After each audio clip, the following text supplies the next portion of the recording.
28 फरवरी को अमेरिका और इजराइल ने जब हमलों का आगाज़ किया था ईरान के ख़िलाफ़, तो पहले ही हमले में उन्होंने ईरान के supreme leader Syed Ali Khamenei को असैसिनेट कर दिया था। और उसके बाद फिर आपको पता है कि जो जंग चलती रही, फिर सीज़ फायर हुई। सीज़ फायर के बाद मफाहमत की यादाश्त पर दस्तखत हुए और आज से तेहरान में बाकायदा तौर पर जो उनकी नमाज जनाजा है आयतुल्लाह अली ख़ामेनेई की, उसके हवाले से जो सेरेमनीज़ हैं उनका आगाज़ हो गया है। ये एक हफ्ते तक ये तकरीबात जारी रहेंगी और ईरान और इराक़ में होंगी और एवेंचुअली मशहद में जो ईरान के साबका सुप्रीम लीडर हैं उनको वहाँ पर दफनाया जाएगा, क्योंकि उनकी वो बर्थ प्लेस है। आज जो इन तकरीबात का या सेरेमनीज़ का आगाज़ हुआ है, तो एक बहुत बड़ी तादाद में ना सिर्फ ईरान से बल्कि पूरी दुनिया से जो डेलीगेशंस हैं वहाँ पर मौजूद हैं। और पाकिस्तान उन चंद मुल्कों में मौजूद है कि जिन्होंने अपना हाईएस्ट लेवल पे जो डेलीगेशन है वो भेजा है। 4 ऐसे ममालिक हैं जिन्होंने आइदर हेड्स ऑफ गवर्नमेंट या हेड्स ऑफ स्टेट्स जो हैं वो भेजे हैं, जबकि बाकी ममालिक जो हैं उन्होंने सीनियर लेवल पे या किसी हद तक जो भी डेलीगेशन की कॉम्पोजिशन है वहाँ पर अपने नुमाइंदों को भेजा है। पाकिस्तान का जो डेलीगेशन है by far the biggest highest, Pakistan के प्राइम मिनिस्टर शरीक हुए, जो वहाँ पर दुआया तकरीब हुई, field marshal, deputy prime minister और फॉरेन मिनिस्टर, चेयरमैन सेनेट भी वहाँ पर मौजूद थे,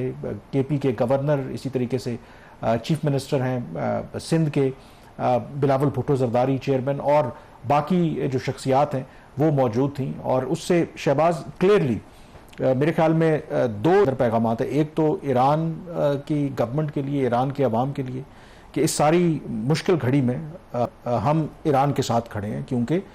ईरान के जो सुप्रीम लीडर हैं ज़ाहिर है उनके लिए बड़े मोतबर थे और पाकिस्तान ने जो अपनी सिविल और मिलिट्री लीडरशिप और हाईएस्ट जो पॉलिटिकल लीडरशिप भी वहाँ पर गई है, क्लियरली एक मैसेज दिया। और दूसरा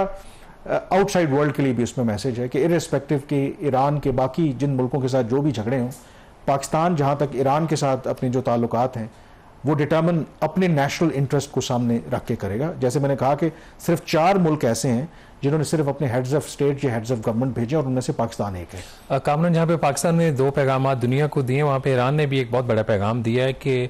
जो उनका रिजॉल्व है वो किसी भी तरीके से वीक नहीं हुआ है सारी जंग के बावजूद। जो ख़बरें आ रही हैं कि 2 करोड़ से ज़्यादा जो लोग हैं वो जनाजे की तकरीबात में शिरकत करेंगे। और जो एक वेस्ट की, अमेरिका की, इसराइल की एक एक्सपेक्टेशन थी कि जैसे ही आयतुल्लाह अली ख़ामेनेई को शहीद किया जाएगा तो वहाँ पे ऑल्टरनेट लीडरशिप है वो टेक ओवर कर लेगी और लोग गलियों और सड़कों पर निकल आएंगे और वहाँ पे एक रिवोल्ट हो जाएगा। वो सूरत हाल नहीं हुई। ईरान जो है उसके जो भी मुआशी, उसके सियासी मसाइल रहे हों, पहले भी थे अब भी हैं, लेकिन ईरान जो है वो जंग के बाद एक मुतहद कौम बनकर सामने आई है। यही सूरत हाल पाकिस्तान की भी थी। अगर आप देखें मई 2025 में जब भारत ने पाकिस्तान पे अटैक किया तो उससे पहले पाकिस्तान के अंदर जो सूरत हाल थी,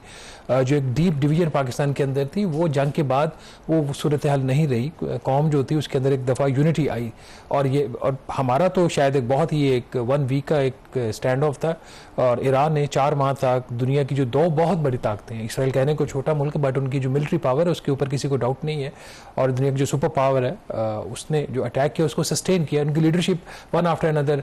शहीद होती रही, लेकिन उनके रिजॉल्व में कमी नहीं है। तो यही जो कौमें होती हैं ना, जो सिविलाइजेशंस होती हैं, वो इसी तरीके से पहचानी जाती हैं। लीडरशिप जो है वो जो क्रिटिकल फैक्टर होता है ना किसी भी कौम के ऊपर, जब एक इम्तहान का वक्त आता है तो उसमें उसकी जो लीडरशिप होती है बहुत बड़ा क्रिटिकल फैक्टर होता है। ईरान के पार्लियामेंट के जो स्पीकर हैं बाकिर गालिबाफ, और वो चीफ नेगोशिएटर भी हैं, तो उन्होंने भी ये कहा है कि एक तो अमेरिका और इजराइल के जो भी अहदाफ थे वो मुकम्मल तौर पर नाकाम हुए हैं, और जब वो नाकाम हुए हैं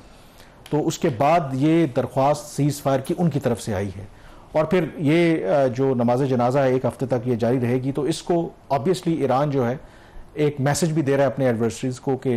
बेशक आपने जितनी मर्जी बमबारी कर ली है, हमारी क़यादत को निशाना बनाया, उनको शहीद किया, but that does not mean कि जो ईरान की कौम का जो रिजॉल्व है वो किसी भी तरीके से उसमें कोई कमी आई है। बट की क्वेश्चन एक रिमेन्स, क्योंकि अभी तक तो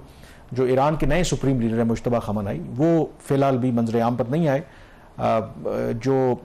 IRGC ईरानी रेवोल्यूशनरी गार्ड कोर है, उनके जो कमांडर हैं वो पहली मरतबा ज़रूर मंजर आम पर आए हैं जब से ये जंग हुई थी। फिर सीज़ फायर हुई, 2 मरतबा वो जो कॉफिन था उसके साथ देखे गए हैं ईरान के सुप्रीम लीडर जो हैं आयतुल्लाह अली ख़ामेनेई, लेकिन जो मुश्तबा ख़ामेनेई हैं वो फ़िलहाल अभी तक मंजर आम पर नहीं आए। और आई थिंक सिक्योरिटी रीजंस हैं, क्योंकि इसराइल के वज़ीर दिफा ने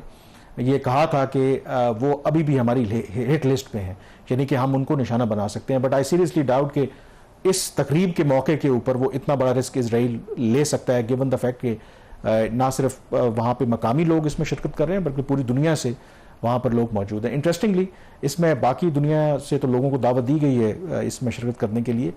यूरोपियन कंट्रीज़ को और नेचुरली अमेरिका को तो दावत नहीं दी गई, क्योंकि यूरोपियन कंट्रीज़ को भी इसलिए दावत नहीं दी गई क्योंकि उन्होंने कहा कि उन्होंने इस जंग को ईरान के खिलाफ सपोर्ट किया है। बट नेटो के ऊपर उनके एतराज़ात हैं। But even then I think मैं कुछ खबरें पढ़ रहा था कि कुछ जो यूरोपियन ममालिक हैं, मसलन नॉर्वे और यूके के गालिबन जो एम्बेसडर्स वगैरह हैं, वो वहाँ पर उस तकरीब में शरीक थे। तो again that is also important. But जो इम्पॉर्टेंट अब इसके अंदर फैक्टर है, क्योंकि इसकी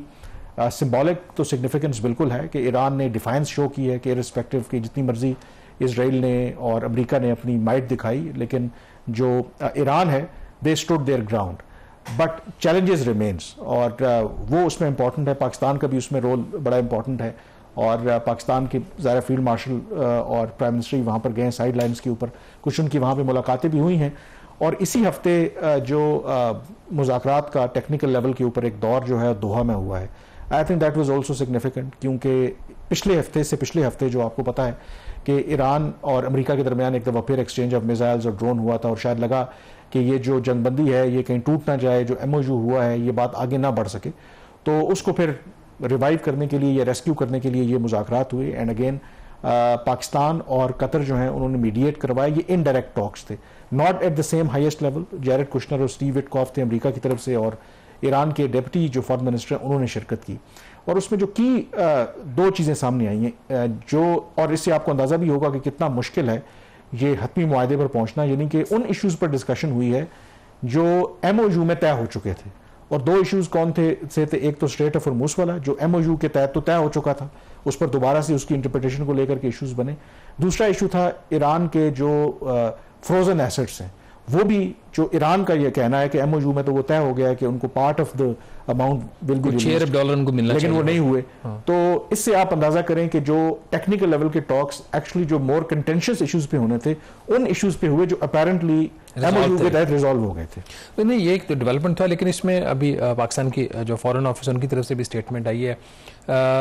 बहुत सारी चीज़ें तो अभी कुछ उस पर हतमी तौर पर पोजीशन नहीं ली जा सकती। जैसे अभी आपने कहा कि अभी तो क्रिटिकल चीज़ों पे जाना है, अभी तो उन चीज़ों को रीओपन किया गया है जो पहले से तयशुदा थी। तो क्या पॉसिबिलिटी है कि दोहा राउंड के बाद जो अगला राउंड है वो पाकिस्तान में हो सकता है या नहीं? दफ्तर खारजा के तर्जुमान से कल ये सवाल हुआ था और उन्होंने कहा कि बिल्कुल इसको रूल आउट नहीं किया जा सकता कि Islamabad could be the venue for future negotiations, लेकिन उन्होंने ये कहा कि अभी वेन्यू के हवाले से कोई हतमी फैसला नहीं हुआ, क्योंकि ये पहले जो दोहा में मुज़ाकरात हुए स्विट्ज़रलैंड में होने थे, लेकिन स्विट्ज़रलैंड के बजाय फिर ये दोहा में हुए हैं। तो you never know, there is a possibility के फ्यूचर में, क्योंकि ये एक राउंड में तो मामला हल नहीं होने वाला, ये मामला आगे चलेंगे तो इस्लामाबाद में भी टॉक्स हो सकते हैं। अब जो दूसरा जो क्रिटिकल जो इशू अभी भी बन रहा है वो स्ट्रेट ऑफ हॉर्मुज़ को लेकर के है। जो रिपोर्ट्स आ रही हैं, जो सिफाती ज़राए भी कह रहे हैं कि जो अमेरिका है वो कन्विंस करने की ईरान को कोशिश करता रहा है कि फ़िलहाल तो 60 दिन का पीरियड है, इसमें तो कोई टोल या कोई सर्विस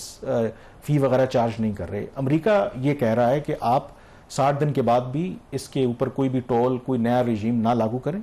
और जो बताया जा रहा है कि ऑफर उन्होंने ये कि उन्होंने कहा जी कि आप लार्जर पिक्चर को देखें,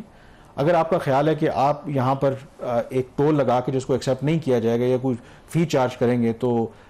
एक उसको आप देखें कि उससे आप कितना पैसा इकट्ठा करेंगे। और दूसरा ये है कि अगर आप ये नहीं करते और एक ब्रॉडर एग्रीमेंट हमारे साथ करते हैं और आपके ऊपर प्राइमरी सेकेंडरी तमाम सैंक्शंस लिफ्ट हो जाती हैं,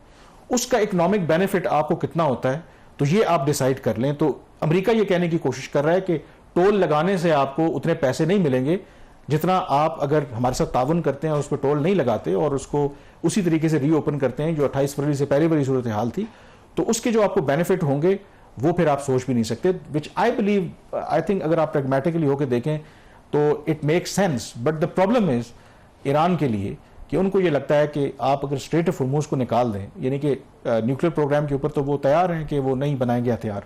तो उसके अलावा ईरान के पास कौन सी बड़ी लेवरेज बचती है? तो ये ईरान leverage की कैश 22 सिचुएशन है। उस लेवरेज को कामन ईरान आगे जाके भी तो कैश इन कर सकते हैं, खुदा ना खास्ता चीज़ें ठीक नहीं होती, दोबारा कशीदगी बढ़ जाती है, तो वो अब एक चीज़ तो उन्होंने स्टैब्लिश कर दी ना, स्ट्रेट ऑफ हॉर्मूज को जब चाहे और जितनी लंबी मुद्दत के लिए वो चाहे वो उसको बंद कर सकते हैं। अब सवाल सिर्फ ये है कि पहले सिर्फ वो बंद करते, उसका फिर काउंटर जो ब्लॉकेड किया वो फिर आके अमेरिका ने कर दिया, तो वो टेंशन अपनी जगह पे हैं। लेकिन अगर आप जो फाइनेंशियल मार्केट्स होती है ना, ये भी एक इंडिकेटर होता है चीज़ें किस तरफ जा रही हैं, और अभी तक जो मार्केट्स हैं उन्होंने इतना कोई एबनॉर्मली बिहेव नहीं किया, करेक्शन की तरफ जा रही हैं। जैसे तेल की कीमतें भी हैं वो कम हो रही हैं आलमी मंडी में, पाकिस्तान में भी चीज़ कीमतों में रद्दोबदल हो रहा है। हैविंग सेड दैट, मेरा तो खैर यही ख्याल है कि भी ये it will take some time कि जब चीज़ें जो है वो नॉर्मलसी की तरफ कंप्लीटली शिफ्ट हो जाएंगी, और अभी बहुत सारे इशूज और आगे आ सकते हैं। बीच में आपने देखा ब्रीफ पीरियड आया जहाँ पे स्ट्रेट ऑफ हॉर्मूज का कौन सा रास्ता इस्तेमाल करेंगे जहाज़, उसके ऊपर भी दोनों तरफ से अटैक्स हुए हैं, उसके ऊपर जो बात आगे बढ़ी। तो आप क्या समझते हैं कि ये जो अगला राउंड है जहाँ पे भी होता है ये कितनी जल्दी मुमकिन हो सकता है? देखें, कहा तो ये जा रहा है कि ये जो राउंड इसमें जो पॉज आया है इस वजह से आया है क्योंकि जो ईरान के सुप्रीम लीडर हैं उनका फ्यूनरल होना है, तो उसके बाद एज सुन एज पॉसिबल, क्योंकि डोंट फॉरगेट कि जब MOU साइन हुआ था तो 60 दिन की विंडो है, 60 दिन का हम अगले एक हफ्ता तो ये पॉसिबल नहीं है। 60 दिन की अगर आप विंडो निकालें, 17 अप्रैल को हुआ था तो ये 17 या 18 अगस्त बनता है, 60 दिन की जो डेडलाइन बनती है।